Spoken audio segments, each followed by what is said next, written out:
Hello friends, last 2 videos में हमने JavaScript language को जावास्क्रिप्ट कंसोल पे यूज़ करना सीखा कि कैसे हम इस लैंग्वेज की कमांड्स वहाँ पे एग्जीक्यूट कर सकते हैं। कुछ हमने कीवर्ड्स के बारे में सीखा, हमने वैर, प्रॉम्प्ट, अलर्ट, डॉक्यूमेंट और राइट को यूज़ करना सीखा और थोड़ा सा हमें जावास्क्रिप्ट के ऊपर एक नैक आ गया कि क्या ये लैंग्वेज में एक्चुअली क्या एग्जिस्ट करता है, कैसे यूज़ करते हैं। इस वीडियो में हम एक एडिटर टूल यूज़ करेंगे जिसे कि नॉर्मली हर एनवायरनमेंट में हम यूज़ कर सकते हैं। ये आपका विंडोज से लेकर मैक और लाइनेक्स तीनों एनवायरनमेंट में चलता है और विजुअल स्टूडियो कोड माइक्रोसॉफ्ट की तरफ से विजुअल स्टूडियो कोड एडिटर हम यूज़ करने जा रहे हैं। इन केस आप किसी भी एनवायरनमेंट पे हैं तो आप ये इंस्टॉल कर सकते हैं। तो आपको ये नेट पे इसके ऊपर काफ़ी हेल्प मिल जाएगी कि विजुअल स्टूडियो कोड को इंस्टॉल कैसे करना है। ये बहुत ही सिंपलिस्टिक प्रोसेस है। तो आप डाउनलोड करके जब इंस्टॉल कर लेंगे अपनी मशीन पे तो आप उसके अंदर एक फोल्डर क्रिएट करके उसे VS कोड में ओपन कर सकते हैं और अपना कंटेंट उसमें लिख सकते हैं। आपने ये HTML CSS के ट्यूटोरियल्स में तो ऑलरेडी देख ही रखा है, तो मैं जस्ट आपको एक रिकैप के तौर पे ये बता रहा हूँ। सो VS कोड में हम इस पर्टिकुलर एपिसोड के लिए जावास्क्रिप्ट यूज़ करना सीखेंगे कि कैसे हम इसे HTML मार्कअप के अंदर इनकॉर्पोरेट करते हैं। ऑलरेडी हम HTML CSS तो यूज़ करते आए ही हैं, अब हमें जावास्क्रिप्ट कैसे यूज़ करनी है, इसके अंदर कैसे इनकॉर्पोरेट करनी है, वो मैं आपको इस वीडियो में सिखाऊंगा।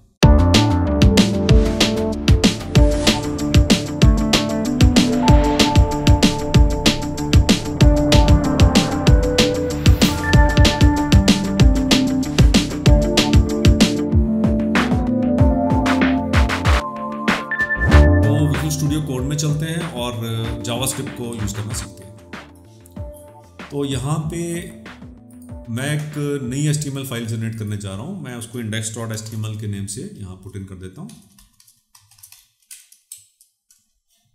और स्टार्टिंग के लिए मैं एक्सक्लेमेशन साइन डाल के जब टैब प्रेस करूँगा तो एक मेरा यहाँ पे स्कैफोल्डिंग हो जाएगी, मेरा HTML पेज का बेसिक स्ट्रक्चर यहाँ पे आ जाएगा और उसके बाद हम देखते हैं कि जावास्क्रिप्ट को कैसे इनकॉर्पोरेट करते हैं।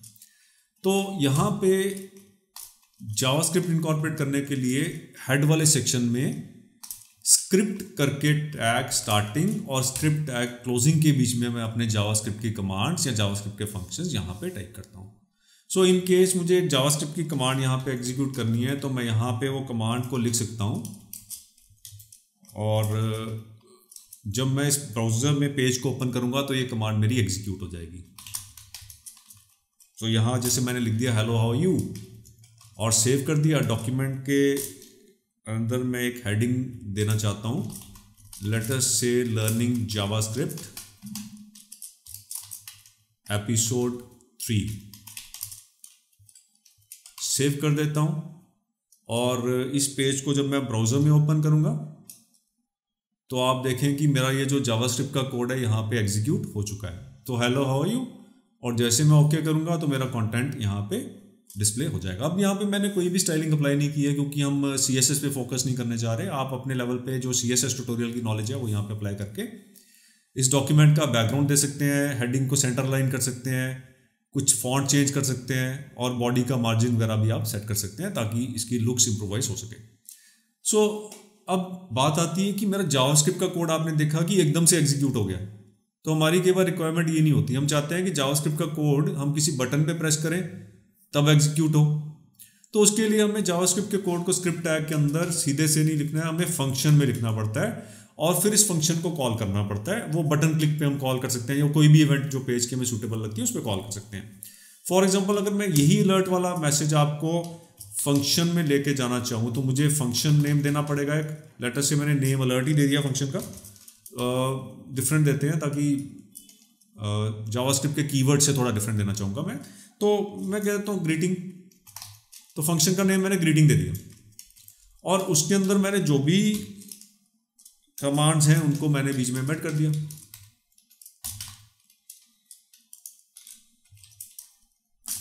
सो ये करने के बाद अब जब मैं ये पेज को रिफ्रेश करूँगा या रीरन करूँगा तो ये एग्जीक्यूट नहीं होगा। मैं फिर से ब्राउज़र से लेके जाता हूँ, फिर से मैं विजुअल स्टूडियो कोड से ब्राउज़र में पहुँचा तो ये एग्जीक्यूट नहीं हुआ। अब मुझे इसे कॉल करना पड़ेगा फंक्शन को।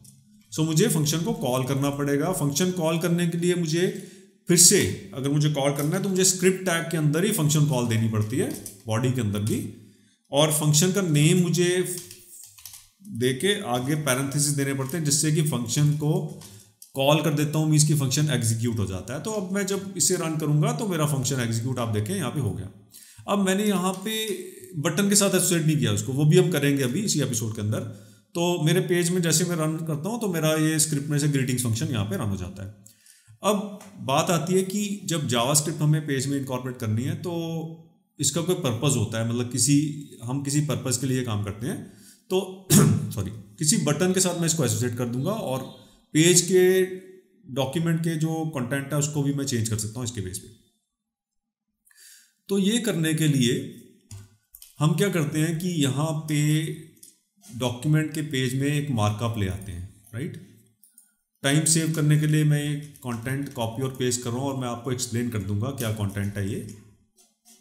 तो हम डॉक्यूमेंट पेज में एक मार्कअप ले आते हैं जिसके साथ हम इसको एसोसिएट करने वाले हैं बहुत जल्दी जावास्क्रिप्ट के कोड को। अब जब मैं इस पेज को रिफ्रेश करता हूँ तो यहाँ पे मेरे पास एक अनऑर्डर्ड लिस्ट है और एक बटन है चेंज माई लिस्ट। अब जब मैं इस बटन पे क्लिक करता हूँ तो कुछ भी एग्जीक्यूट नहीं होता, और अगर मैं कंसोल में देखूंगा तो यहाँ पे एक एरर क्रॉप अप होना चाहिए क्योंकि ये चेंज लिस्ट फंक्शन मैंने अभी तक जावास्क्रिप्ट के स्क्रिप्ट सेगमेंट में नहीं बनाया। सो आप देख रहे हैं यहाँ पे नीचे कंसोल में एरर आ रखा है, reference error, new list is not defined at so and so button click dot on click. So कहने का मतलब ये है कि आप देख रहे हैं कि यहाँ पे जो बटन पेज, आप लाइन नंबर 26 पे अगर देखेंगे तो button id equal to change list, on click equal to new list.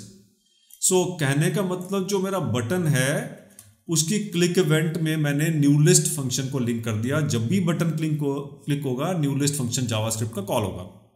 अब बात आती है कि मेरे जावास्क्रिप्ट के ऊपर स्क्रिप्ट सेगमेंट में न्यू लिस्ट करके फंक्शन तो है नहीं कोई, सो होना चाहिए एरर को रिमूव करने के लिए। तो मैं न्यू लिस्ट, मैं ग्रीटिंग को ना एक न्यू लिस्ट नेम दे देता हूँ just to see how it works. So मैंने न्यू लिस्ट के नाम से फंक्शन बना दिया, जो ग्रीटिंग था उसको चेंज कर दिया, उसको मैंने न्यू लिस्ट नेम यहाँ पे दे दिया। अब बात आती है कि जब मैं इसे एग्जीक्यूट करूँगा, जब मैं इसे पेज को रिफ्रेश करूँगा और चेंज माई लिस्ट पे जब क्लिक करूँगा तो आप देख रहे हैं कि न्यू लिस्ट फंक्शन यहाँ पे कॉल हो गया। सो अब आप समझ गए होंगे कि कैसे मैं बटन की क्लिक इवेंट के साथ जावास्क्रिप्ट के फंक्शन को कनेक्ट करता हूँ।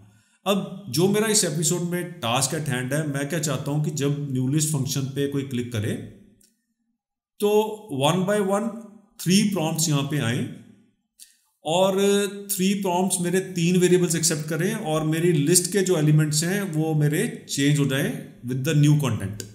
तो अभी हम लिस्ट में क्या देख रहे हैं, here are some of things I like to do, playing football, reading and travel. और जैसे मैं चेंज लिस्ट पे क्लिक करूं तो 3 प्रॉम्प्ट्स मेरे स्क्रीन पे आए और मेरा जो कंटेंट है वो नए कंटेंट में कन्वर्ट हो जाए। वो 3 एलिमेंट्स मेरे चेंज होकर प्लेइंग फुटबॉल से कुछ और हो जाए, रीडिंग से कुछ और हो जाए, ट्रैवल भी चेंज करके कुछ और हो जाए। तो ये करने के लिए मुझे अपने न्यू लिस्ट फंक्शन को कोड करना पड़ेगा। सो कहने का मतलब न्यू लिस्ट फंक्शन में मेरे ये काम चलना चाहिए कि 3 प्रॉम्प्ट्स आए और वो मेरे कंटेंट को चेंज कर दें। सो ये करने के लिए मैं क्या कर सकता हूँ, मैं अपने न्यू लिस्ट फंक्शन में वेरिएबल्स डिफाइन कर सकता हूँ और प्रॉम्प्ट के अंदर मैं वो वेरिएबल्स को इनपुट ले लूँगा। तो यही काम करते हैं हम न्यू लिस्ट फंक्शन में 3 वेरिएबल डिफाइन करते हैं और न्यू लिस्ट फंक्शन से पहले 3 वेरिएबल डिफाइन करते हैं और न्यू लिस्ट फंक्शन में हम 3 बार प्रॉम्प्ट करके इन वेरिएबल्स को एक्सेप्ट करते हैं और फिर अपडेट लिस्ट फंक्शन कॉल करके हम यहाँ पे चेंज कर देते हैं उसके कंटेंट को। सो क्या करें, अब हम क्या करने जा रहे हैं, हम तीनों को चेंज करने जा रहे हैं। तो सो व्हाट आई डू, सो मैं यहाँ पे इससे पहले 3 वेरिएबल्स ले लेता हूँ, आइटम 1, आइटम 2, आइटम 3, और उनको मैं बाय डिफॉल्ट ब्लैंक ले लेता हूँ यहाँ पे।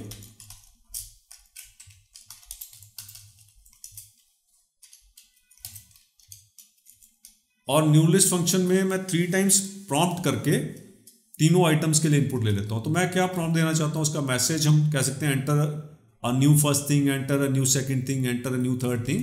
तो यहीं से हम प्रॉम्प्ट ले लेते हैं इंस्टेड ऑफ टाइपिंग, तो हमारा थोड़ा टाइम सेविंग हो जाएगी, लेकिन आपको मैंने समझा भी दिया कि क्या इसका मीनिंग है। So item 1 equal to prompt, जैसे कि हमने, यू रिमेंबर हमने फर्स्ट एपिसोड में किया था, where user name equal to prompt what is your name, और वो जो कंटेंट यूजर टाइप करता था वो यूजर नेम वेरिएबल में स्टोर हो जाता था। यहाँ भी सिमिलर है। सो लाइन नंबर 13 पे जब मैं कहता हूँ item 1 equal prompt enter new first thing, so in case यहाँ पे अगर कोई यूजर टाइप कर देता है स्विमिंग, सो आइटम 1 में क्या स्टोर हो जाएगा, स्विमिंग। उसको लेटर हम यूज करेंगे, अपडेट लिस्ट फंक्शन कॉल करेंगे और स्विमिंग जो है मेरा फर्स्ट आइटम में सेव हो जाएगा। वो हम देखते हैं अभी कैसे। सो इसी तरह से आइटम 2 आइटम 3 में भी अलग अलग वैल्यूज मेरी यूजर से प्रॉम्प्ट करके स्टोर हो जाएंगी। और मैं एक नया फंक्शन कॉल करूंगा अपडेट लिस्ट। मैं एक फंक्शन से भी फंक्शन कॉल कर सकता हूँ। सो एक नया फंक्शन कॉल करूंगा अपडेट लिस्ट, जो इन तीनों को अपडेट कर देगा। अगर आपको ये थोड़ा सा कंफ्यूजिंग लग रहा है तो मैं इसी फंक्शन के अंदर ये टास्क कर देता हूँ। सो हम क्या करेंगे, अब ये जो 3 वैल्यूज इन हैंड आ चुकी हैं, लिस्ट के एलिमेंट के 3 वैल्यूज को हम चेंज कर देंगे। वो हम कैसे करेंगे? अब इसके लिए जावास्क्रिप्ट का एक फंक्शन है जिसे हम कहते हैं document.getElementById। सो document.getElementById फंक्शन क्या करता है, डॉक्यूमेंट के अंदर उस आईडी का जो भी एलिमेंट होता है वो एलिमेंट हमें रिटर्न करता है और उस एलिमेंट के अंदर हम रिक्वायर्ड चेंजेस कर सकते हैं। सो अगर मैं यहाँ पे लिखता हूँ document.getElementById और आईडी यहाँ पे फर्स्ट थिंग दे देता हूँ, जो आप देख रहे हैं लाइन नंबर 29 पे मेरी फर्स्ट लिस्ट आइटम का आईडी है। सो ये जो document.getElementById ये देने से अब मैं किस पर्टिकुलर वेरिएबल पे एलिमेंट पे पॉइंट कर रहा हूँ जिसका आईडी फर्स्ट थिंग है, और .innerHTML कमांड से मैं उसका कंटेंट अंदर का चेंज कर सकता हूँ। अब मेरा ऑलरेडी कंटेंट उसमें प्लेइंग फुटबॉल है, लेकिन अब मुझे कंटेंट चेंज करना है तो मुझे कंटेंट आइटम 1 के इक्वल करना है। सो आइटम 1 दे दिया। इसी तरह से मैंने दूसरे का भी और तीसरे का भी, तीनों लिस्ट आइटम मुझे क्योंकि चेंज करने हैं तो मैं तीनों का चेंज करने जा रहा हूं, second thing and third thing. So ये करने के बाद जब मैं अपना ये रन करूंगा, यहां पे आपको ये भी ध्यान रखना है कि आइटम 2 और आइटम 3, तो क्या होगा, जब मैं बटन पे क्लिक करूंगा तो न्यू लिस्ट फंक्शन कॉल होगा। न्यू लिस्ट फंक्शन कॉल होने से मेरे 3 टाइम्स प्रॉम्प्ट आएंगे जो 3 वेरिएबल्स में मेरा कंटेंट स्टोर करेंगे, और फाइनली ये तीनों वेरिएबल्स का कंटेंट मेरी लिस्ट एलिमेंट में लिख दिया जाएगा, लिस्ट एलिमेंट्स में, और मेरी लिस्ट जो है स्क्रीन पे चेंज हो जाएगी। तो आप देख रहे हैं डायनेमिक कर दिया हमने वेब पेज को, यूजर की इनपुट लेके हमने स्क्रीन पे जो ऑलरेडी था कंटेंट उसको चेंज कर दिया। सो ये जावास्क्रिप्ट की एक पावरफुल फीचर है जो कि डायनेमिकली डॉक्यूमेंट ऑब्जेक्ट मॉडल के अंदर से कंटेंट को हम चेंज कर सकते हैं। तो जब मैं इस पेज को रन करूंगा तो अगर आप देखेंगे तो मैं इस लिस्ट एलिमेंट को चेंज करने जा रहा हूँ। आपका प्लेइंग फुटबॉल, रीडिंग और ट्रैवल 3 चीज़ें हैं, तो मैं उसे चेंज करने जा रहा हूँ। मैं यहाँ पे पहले एलिमेंट के लिए आपका मैसेज है enter a new first thing, तो मैंने कर दिया स्विमिंग, राइट। अब होप मैंने मैसेजेस चेंज कर दिए थे, हाँ, new second thing, third thing, right. So swimming second को मैं चेंज करने जा रहा हूँ, मैं लिखने जा रहा हूँ प्लेइंग चेस, और थर्ड को मैं चेंज करने जा रहा हूँ आई एम सेइंग रनिंग। तो आप देखेंगे जैसे मैं ये ओके प्रेस करूंगा तो मेरे लिस्ट जो है वो स्क्रीन पे चेंज हो जाएगी, स्विमिंग, प्लेइंग चेस, रनिंग। और हमने ये पहला प्रोग्राम यूज कर दिया जिसमें हमने कि वेब पेज के कंटेंट को जावास्क्रिप्ट यूज करके डायनामिक कर दिया। होप ये आपको बहुत एक्साइटिंग लगा होगा और आप इसे यूज करेंगे और आप इसको एंजॉय भी करेंगे।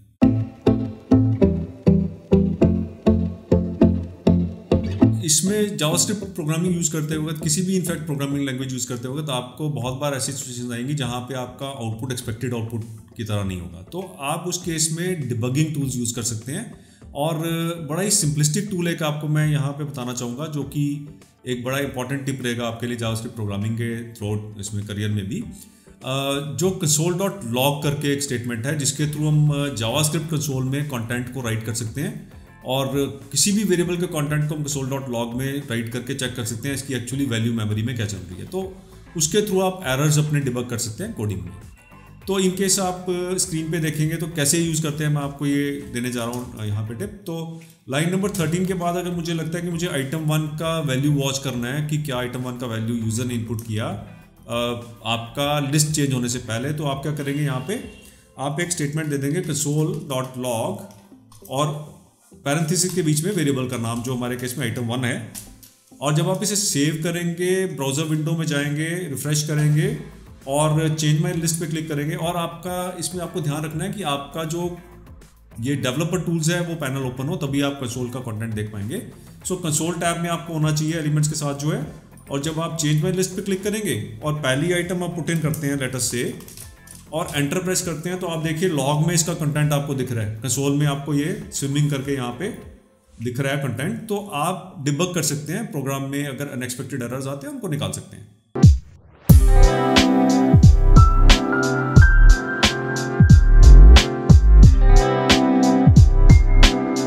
आपको ये एपिसोड पसंद आया तो लाइक बटन हिट जरूर करें, चैनल को सब्सक्राइब करें और बेल आइकन क्लिक करें ताकि फ्यूचर वीडियो अपडेट्स आपको मिलते रहे।